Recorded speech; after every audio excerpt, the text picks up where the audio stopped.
When I started, it was 6 days a week, 3 hours a day. It was all circle in the beginning to get comfortable talking to prospects. Once I kinda got the ball rolling, I had momentum at my back, I started taking Saturdays off. What was your strategy with for sale by owners? Understanding they're not gonna list right this second, and most agents are gonna stop talking to them when they don't get the appointment on the first call. And then I just follow up with them once a week, with them, try to provide them some value. So another piece of the puzzle is after that first conversation, they're getting my weekly email. All that good stuff. Do you think you'll continue to do for sale by owner? I think it'll be, What about expired? if the conversation's really good, but they're like, hey, we're keeping it forever, then I will. But if they're kind of like, I do not want to talk to this guy right now, and the real standoffish, typically I can just let them off the hook. Those are the ones I find or end up being my best clients, the ones that are kind of standoffish. Like, use those opportunities to practice getting good at cracking that shell. Yeah. Because dude, when you develop that muscle, it's over, bro. In this market, people have to have a really good reason to sell. And if I don't know what their reason is, then I can't help them. Literally just reading your scripts. I was like, and it worked. I generated a lot of leads, made a lot of good connections doing that. But over time, I realized like this is Ricky. Hey, what's up? I hope you're doing super well. I hope you're out there absolutely crushing it. You're going to love this interview. This is Eric Hollis out in Texas with Keller Williams. He's been a coaching student of mine for a while. Last year, he got Rookie of the Year out of 200 agents in his brokerage, and he was number 3 in listings taken, and I think closings. I think he said closings as well.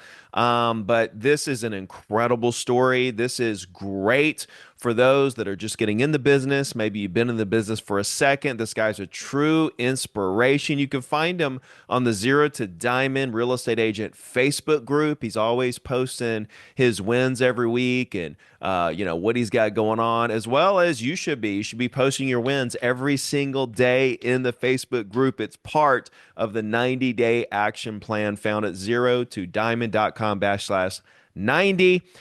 Listen, leave a comment. Let me know what you think about this interview. This guy's incredible. Enjoy. Hey, what's up, everybody? Welcome back to the show. Look, I got a little treat for you guys today. I've got Eric Hollis over here in Texas. We've never spoken before, right? No, not like this, through text and stuff, but Yeah. This is the first time. Literally, I saw you post in the Facebook group that you got number 1 or 2 or Rookie of the Year or whatever it was. You can tell us in a minute. And I thought, I got to get this guy on the podcast. So if you guys are watching and you're not part of the Zero to Diamond Facebook group, I'll put a link in the description and go there and post your wins. You never know, you might end up on the pod. But yeah, man, tell me what's up, dude. So you hadn't been in real estate that long. You got Rookie of the Year or something like that. Tell me what happened. yeah. So you want me to go all the way back to like when I started following you and stuff? Yeah. Okay. So I got licensed in 2023 and I kind of struggled early on. I was about 7 months in and I was kind of at a low point, and I spoke to a mentor who knew you and had followed some of your stuff early on. And after that, I started following you and seeing your old circle prospecting videos and stuff. That was kind of what got me over the hump of being scared to make calls, to be honest with you. Because everyone else doing it was like high pressure, Wolf of Wall Street selling, and you were just, you know, very low pressure, like you say, 95% low pressure, 5% high. So I was like, if this guy, no offense, but like I was like, if this guy could do this, so can I. So it was literally like the next day, I jumped on the phones and took my first listing in 3 weeks. I went on a run there where I was taking at least one listing a month for all of my first full year. Ended up taking 22. I won Rookie of the Year. I was number 3 for single agents in my brokerage, in listings taken, and I was number 3 in listing volume sold, and my brokerage has like 200 agents or so. Nice, man. That dude, congrats. That's crazy, man. Yeah, you know how many times I've heard that story? Like I saw your videos and I looked at you, and no offense, but if this guy can do it, anybody, and that's really why I started doing what I did, because it was one of those things where literally I realized anybody can do it, and the w like, how I realized that was the fact that I did it. Yeah. And I was like, "I'm a no-name kid from Alabama that grew up roofing houses." Like, Yeah. you know, Well, that was a paramedic before this. what's I was a paramedic before this, so I didn't have any sales or business experience or anything like that either. Mhm. Mhm. Yeah, yeah, yeah. So 23 through 20, so what, like, the award was for the year of 24? Yeah. Got it, got it, and you got licensed what month of 23? It was early, so it was, February 23. So you went through 23 and didn't really sell much. I did one deal. I did one deal. I made 2,000 bucks on a sphere. Dude, that's exactly like, so I got, licensed in, like, the beginning of '02, and then, didn't sell anything till, like, November. Yeah, Uh, yeah, I ended up selling, like, I think, like, 4 properties or something that first year, something like that, but it's the same thing, like, nothing, and then, like, the last few months, I kinda got momentum and closed, like, 3 or 4 deals, and then that second year was bonkers, I sold, like, 20, 30 homes. So, pretty similar to your path, and I think what's cool is kind of what I envisioned for Zero to Diamond and the free coaching and all was for, like, these stories to happen, yeah, for people to come in and follow right in my footsteps and, like, just have the information that I wish I would have had from day one and just go crush it in the new world of technology and yeah, communication and, speed and AI and Zillow and social media, because I didn't have these things. yeah. Um, and all they've done is make it to where we can sell more properties in less time. So take me through how you got these listings. Like, what was your strategy? What was your, script? Who you're calling? How did you convert? Yeah. So, when I started, it was 6 days a week, 3 hours a day. I mean, I went full tilt there for 6 to 8 months, and it was FSBOs, expireds. I did some circle in the beginning to get comfortable on the phone. Uh, it was all circle in the beginning to get comfortable talking to prospects. Once I got pretty good at it, I dove into these more bloody waters where, like, everyone that calls prospects are calling these people. So, over half of my business was expireds and FSBOs, um, last year. So, once I kinda got the ball rolling, I had momentum at my back, I started taking Saturdays off 'cause I'm like, "I can't do this forever," you know? So, uh, Nice. yeah, and that was pretty much it. Pretty What much was the strategy though? Like, you called the for sale by owners, and the expires. Like, what was the for sale? Yeah, of course. I mean, obviously, you can't use the same strategy for sale by owners as you use for expired. Like, what was your strategy with for sale by owners? for sale by owners was kind of, understanding they're not gonna list right this second, and most agents are gonna stop talking to them when they don't get the appointment on the first call. So, for me, it was finding out in the event that they don't list with an agent, or are they in the event that they don't sell on their own, are they going to list with an agent? And if so, like, how long are you gonna take a swing at this thing before you do that? And then I just follow up with them once a week, um, and stay top of mind with them, try to provide them some value. Like, so if a home sold nearby, I'd shoot them a text, "Hey, did you see this?" Something like that. Just so, 6, 8, 10 weeks down the line when they do list, it's kind of an obvious choice who they're going with. With expireds, I kinda So got I didn't get it, but with for sale by owners, did you have like a designated day every week that you just followed up with your list of for sale by owners that that you've made contact with, that you're continue to follow up with until they list or sell or whatever? Was there a designated day where you're like, I'm going to call all the for sale by owners that I'm following up with on this day every week? Did you do it like yeah, that? How did you do it? it was, in the beginning, it was Monday, All right. um, and now it's kind of like, if I talk to them on a Thursday, I'll follow up with them next Thursday. So it's just a week from the first conversation. And then you follow up every Thursday with that person. Mhm. So you have for sale by owners you follow up with basically 5 days a week because you met some on Monday, some on Tuesday. Interesting. What if you consolidated that all down to the same day every week? Would that make it easier, or you just feel like this is a better flow? It'd probably be more efficient. What I ran into, and it's probably a limiting belief, like, "Oh, I'm bothering them or whatever," but I ran into I'd talk to them on a Friday or Saturday, and then I'd talk to them again on a Monday, and I'd get it didn't happen a lot, but I got a couple times, like, you know, "Yeah, we're waiting 4 months to list with an agent, like, you don't have to call us if." Yeah, yeah. Well, you know what's a good strategy for that is after the weekend, right? And then you can even tell them Friday, "Okay, cool, I'll give you a shot Monday and see how the weekend went," and kinda prep them since you are talking to them on Friday. But, like, after the weekend, it's like, "Hey, how'd the weekend go? Did you guys get any showings over the weekend?" Or whatever, you know? No, that's a good So, idea. yeah. Yeah, that could be more efficient. Okay, so then you follow up for a while, several weeks or months or whatever, and you keep pretty good notes on everybody and stuff, and then what happens? Like, they call you out of the blue and say, "Hey, we've decided to list it, and you're somebody we're considering," or, like, what was the most common scenario of the conversion? They're calling you, or maybe they on one of the follow-up calls, are they saying, "Hey, yeah, thanks for calling, we're thinking about listing," or are they calling you? Like, how does it normally go down?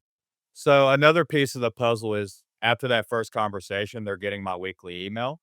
So, I do that. Mine goes out every Thursday. But yeah, typically, it depends if they try to sell for 3, 4 months, no one else is still calling them, follow up consistently. A lot of those cut list me calls. Uh, but if like, I had one that was, like, Fizbo for a week, and then I followed up a week later, and she's like, "Let's set the appointment." So, it's They're interviewing 3 agents? they were interviewing 2, and then I Uh, listing on that one. yeah, yeah, yeah. Yeah, Cool, cool. No, that's good information, man. yeah, Um, yeah, for sale by owners aren't my favorite because of all the extensive follow-up that has to go into it. yeah.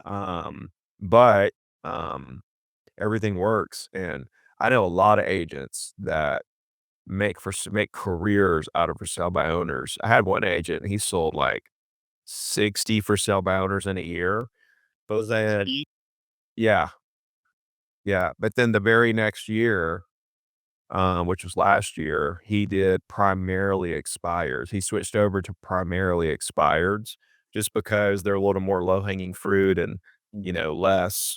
less follow-up to get to the end of the rainbow. So, um, but I've got agents that literally make a career out of for sale by owners, and they're just good at it. They love the follow-up. They crush it and all that good stuff. Do you think you'll continue to do for sale by owners? Will that continue? Will you be one of those agents that continues to make for sale by owners part of your ongoing career? I think it'll be a piece to the puzzle for the foreseeable future. I as well have leaned more towards expireds, longer I've done it because it's honestly, it's kind of just more efficient. Expireds are you can a property can expire today, you can call them today, set an appointment for tomorrow, and have a listing signed. Eh, that's not happening with FSBOs for the Yeah, yeah, yeah. Yeah. Dude, I've told this story a million times, but there was a guy that came into our office. This is like 15 years ago, and I thought he would never sell a thing. Mhm.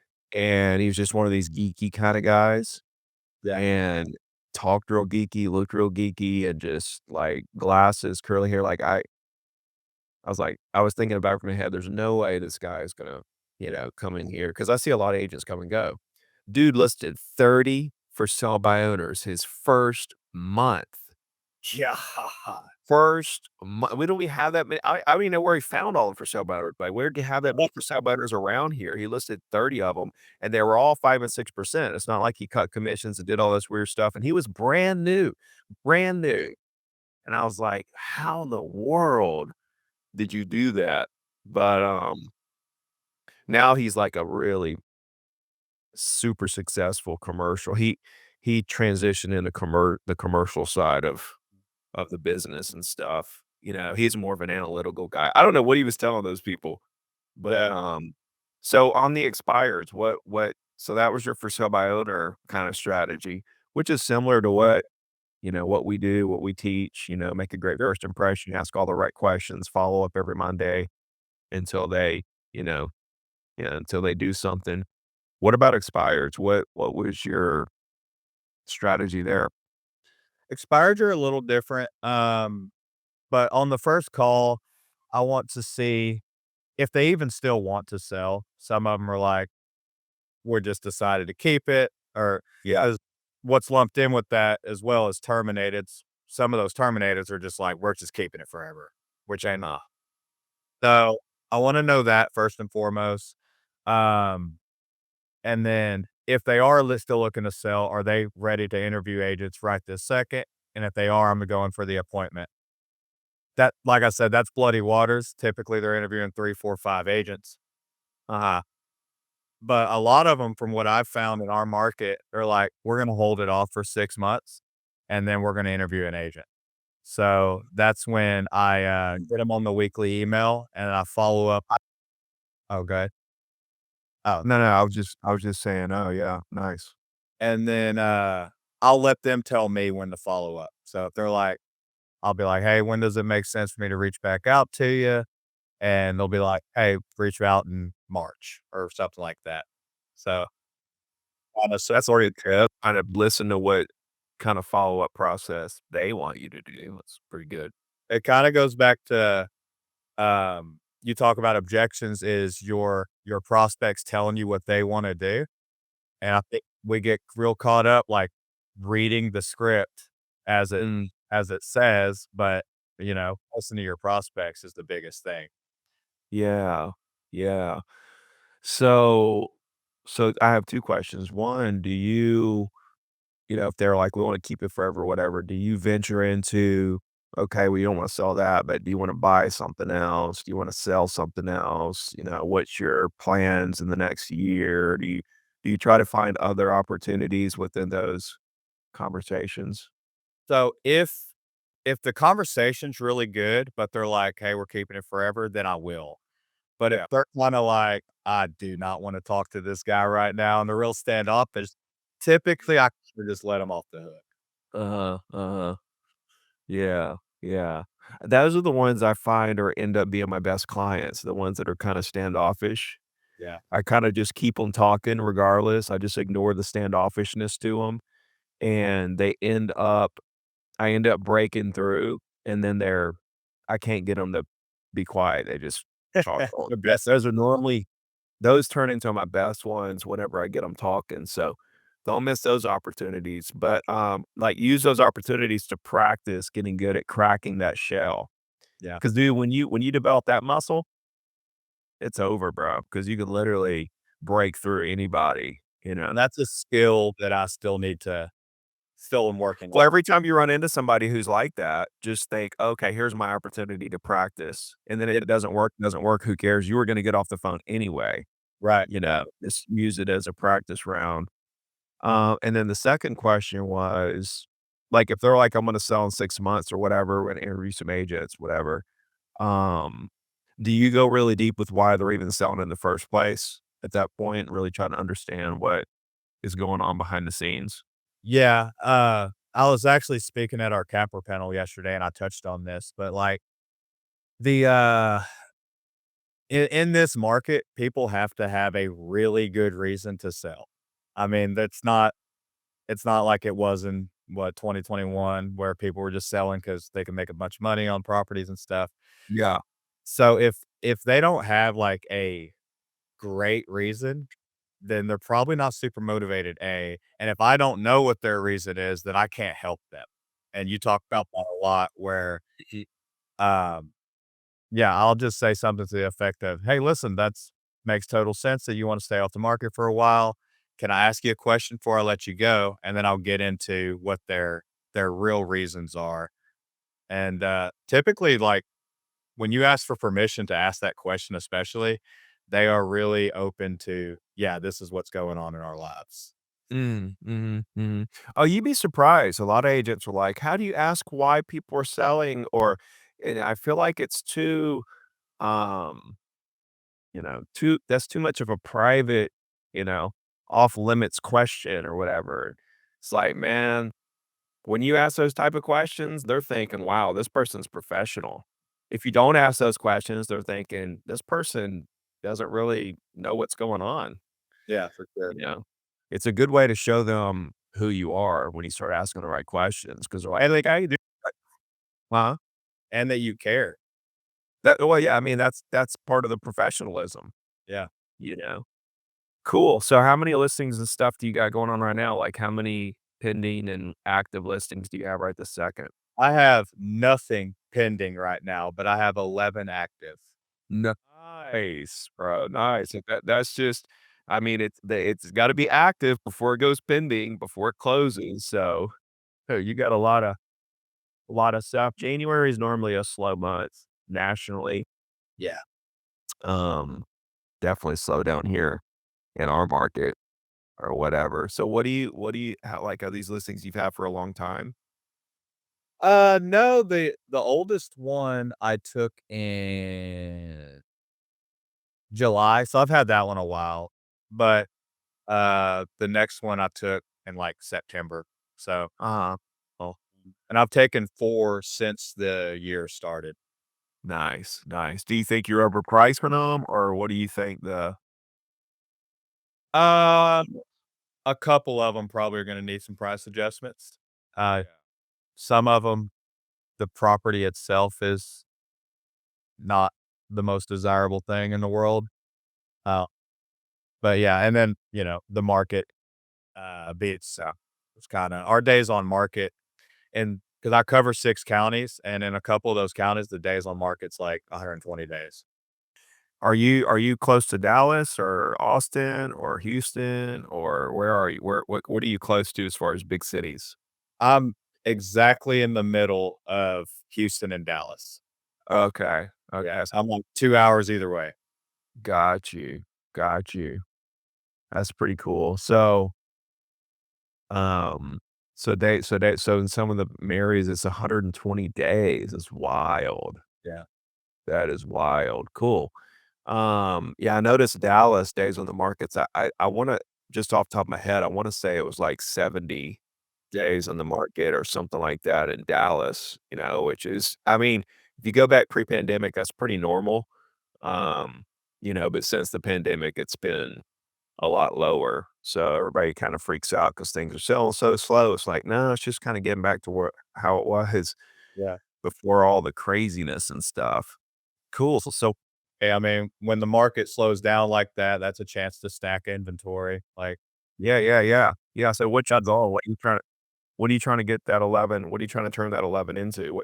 Are you just focused on just listing properties and then just let whatever happens, happens, follow up with the sellers accordingly, try to help them through the market and what they're trying to do and stuff like that? Is that kind of how you think about it?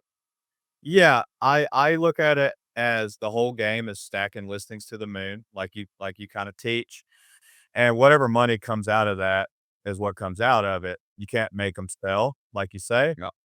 The goal for this year is to take 40 listings Just 40 for the whole year? for the whole year. Got you. So about 4 a month, basically. 1 a week. Yeah, Nice. Yeah, if you take 1 a week, you'll probably sell 40 of them. yeah, If you take 52 listings plan.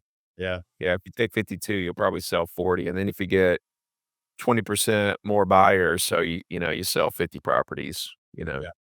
10 buyers, 40 sellers, you got a 50 deal year. That's cool, man. Well, great, bro. Well, I don't know, man. I saw you make that post, and I was just really interested in kind of what you had going on. And so you found me, you started doing the weekly email, you started following the scripts and the strategies and the 90-day action plan or whatever you found. And that was just kind of the starting point. And then did you take that information, start tweaking it, and kind of turn it into your own thing? Yeah. So in the beginning, like with your scripts, I was literally just reading your scripts. I was like, and it worked. I generated a lot of leads, made a lot of good connections doing that. But over time, I realized like this is Ricky. This is me pretending to be Ricky. So I kind of started tweaking stuff, made it my own, made it kind of how I would say things. Uh, as far as the weekly email, I mean, that's pretty much copy and paste, man. Yeah. I'll subscribe to your weekly email that you send your clients in Gulf Shores and looks very, very similar to what you do. Yeah. How many people are on your email list? I got about 400 right now. Nice. Yeah. Nice. And then about 100 plus open it. 150. Yeah. Oh, well, about About a 35% up there. That 35% open rate. Yeah. Yeah. Nice, man. Well, dude, super proud of you. Thanks for coming on and sharing a little bit for everybody. I mean, I just interviewed a guy in my market. He sold 3 last year, but he's already sold 3 so far this year. And Nice. I feel like he's on the same kind of roll you are, that he'll sell 40 or 50 properties this year. And I wanted to interview him in the like before that happened, because I feel like everybody's interviewing the guys that have done all this stuff. So when I saw your post, Rookie of the Year, I was like, I got to get this guy on, because you're kind of in it in that middle stage between brand new, not selling anything, and selling 50 to 100 properties, And so it'll be cool.